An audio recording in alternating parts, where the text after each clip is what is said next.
Anda telah mengunduh podcast yang dipaparkan oleh Pendeta Dr. Erastus Sabdono ini dari truth.id/voice. Selamat mendengarkan podcast ini. Shalom saudara sekalian, salam sejahtera dalam kasih Tuhan kita Yesus Kristus.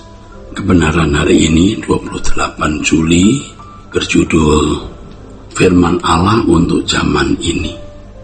Semua gereja pasti mengajarkan tentang Yesus, dan masing-masing pasti mengklaim bahwa Yesus yang mereka ajarkan adalah Yesus yang benar.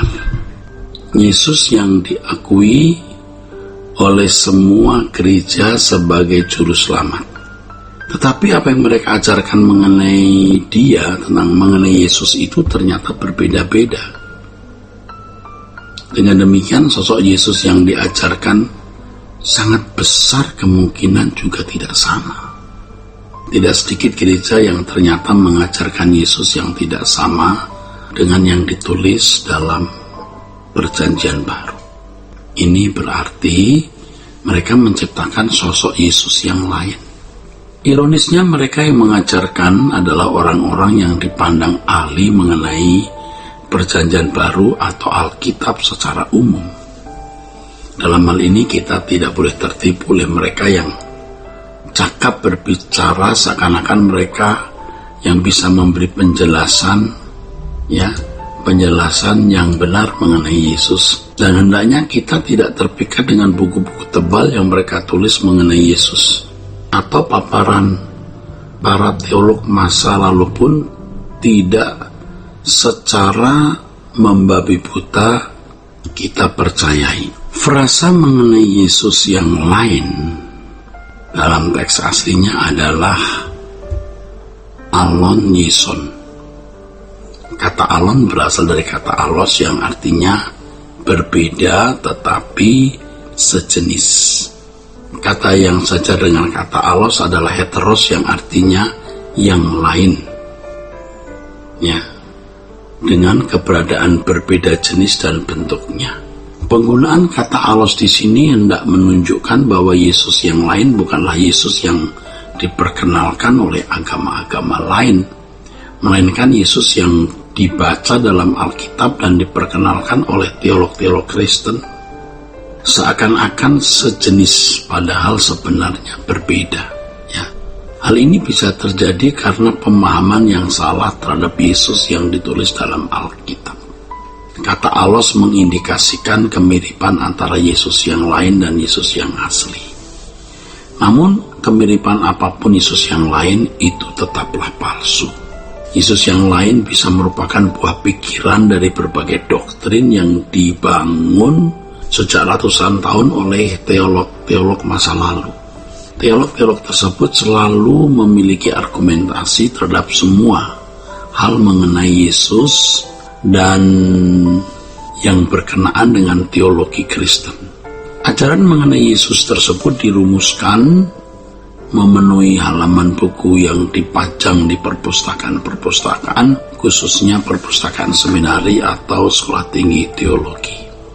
Saudaraku, para akademisi yang belajar teologi secara formal di seminari atau di sekolah tinggi teologi beranggapan bahwa tulisan para teolog dalam buku-buku di perpustakaan itu sudah cukup melukiskan wajah Yesus dan segala hal yang terkait dengan teologi Kristen.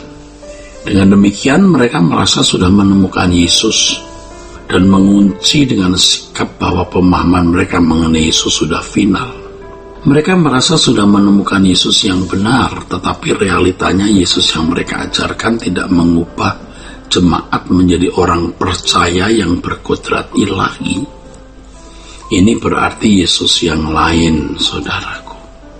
Kalau doktrin gereja tidak mengubah jemaat, berarti harus dikoreksi atau direvisi atau paling tidak dilengkapi.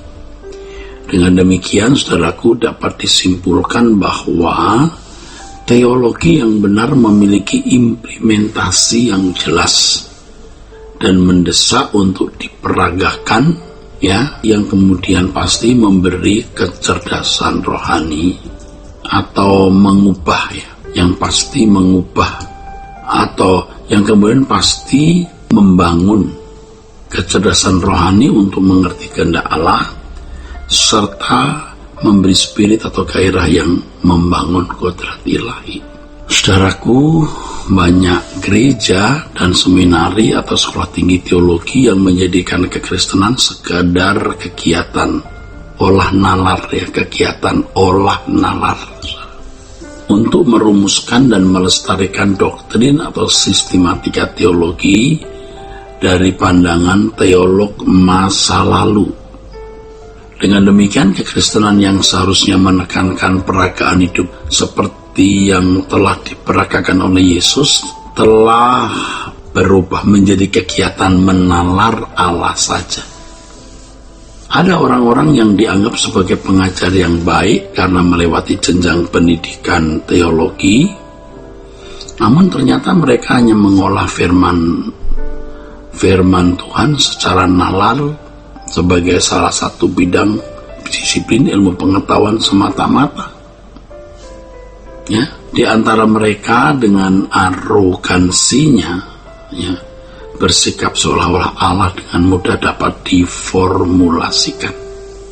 Mereka mempertahankan pola pikir akademisi yang mereka peroleh selama bertahun-tahun di bangku sekolah tinggi teologi, sehingga mereka terbelenggu oleh suatu sistematika teologi, oleh suatu sistem teologi. Padahal kebenaran firman Tuhan harus progresif.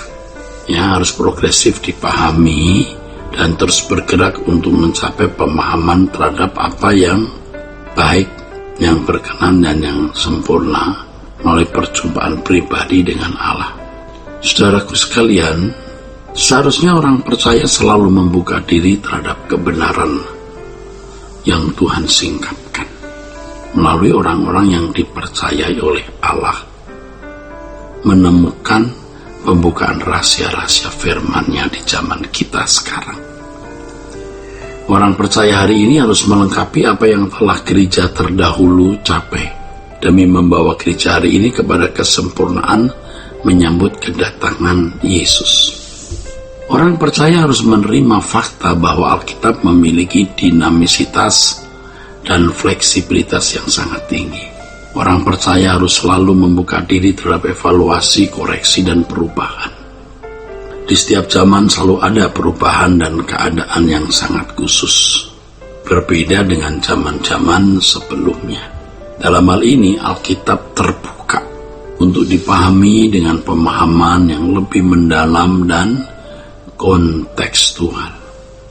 Saudaraku, hari ini Allah masih mau menyingkapkan kebenaran lebih tajam lagi seiring dengan perkembangan ilmu pengetahuan untuk dunia yang semakin jahat. Perkembangan ilmu pengetahuan yang dalam bidang-bidang tertentu. Untuk ini kita harus terus bertumbuh dalam pengalaman pribadi yang juga makin mendalam dengan Allah. Itulah kehidupan normal di hadapan Allah. Tuhan memberkati. Sola Gracia.